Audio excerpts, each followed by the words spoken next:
10 10 సీట్లు బీజేపీ, వీటిల్లోనే మీరు సెలెక్ట్ చేసుకోండి, సెలెక్ట్ చేసుకోవడం కాదు వాటిల్లోనే మేము ఇస్తాము అనే విధంగా బీజేపీకి వాళ్ళు అసెంబ్లీ సీట్లను కేటాయించిన విధానం.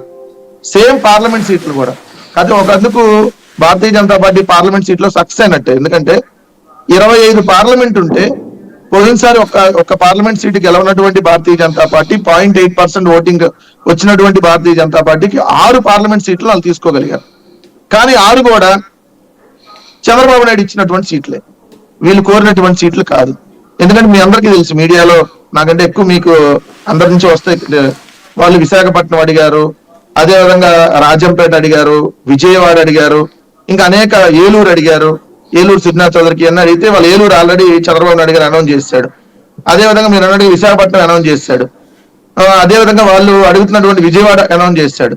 అంటే పర్టికులర్ గా వాళ్ళకి కొన్ని సీట్లు, ఇదిగో మీకు ఈ సీట్లోనే ఇస్తాం, ఈ సీట్లోనే మీరు పోటీ చేయాలి, మీరు అడిగిన సీట్లేమో మేము ఇచ్చిన సీట్లే తీసుకోవాలనేటటువంటి ధోరణితో తెలుగుదేశం పార్టీ వెళ్ళినట్టుగా స్పష్టంగా కనపడుతుంది. ఎందుకంటే మీరు చాలా విశ్లేషణలు చూస్తుంటారు, బీజేపీ నాయకుల విశ్లేషణలు కూడా.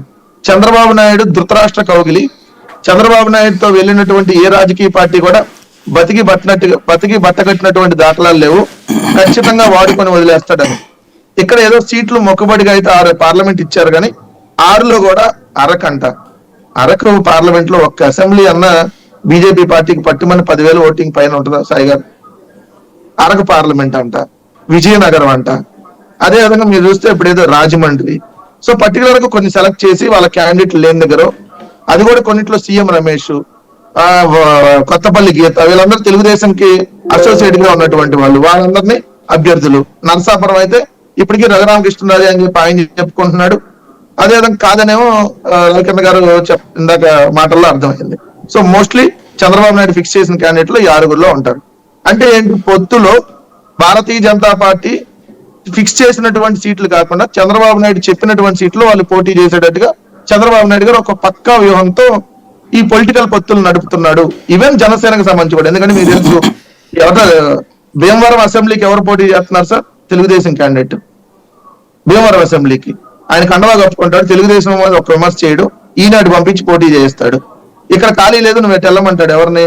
మా పార్టీలోంచి వెళ్ళిపోయినటువంటి మచిలీపట్నం ఎంపీగా ఉన్నటువంటి బాలసౌరిని. మా దగ్గర ఖాళీ లేదు, నువ్వు అటు వెళ్ళని చెప్తాడు. చిత్తూరులో మా పార్టీ నుంచి ఎమ్మెల్యేగా ఉన్నటువంటి ఎవరైతే జంగాలపల్లి శ్రీనివాసుల్ని, ఆయన తిరుపతి కంటెస్ట్. ఇలా సీట్లు చూస్తే చంద్రబాబు నాయుడు ఫిక్స్ చేసినట్టే పొత్తు అనేది నడుస్తుంది. అంటే పూర్తిగా పై స్థాయి పొత్తులో చంద్రబాబు నాయుడు గారు, మిగిలిన వాళ్ళు నామ మాత్రమే అనేది మాత్రం ఒకటి స్పష్టంగా చెప్పదలుచుకున్నాం. రెండో అంశం వచ్చేటప్పటికి ఈ 3 పార్టీల పొత్తులకు సంబంధించిన అంశంలో పొత్తు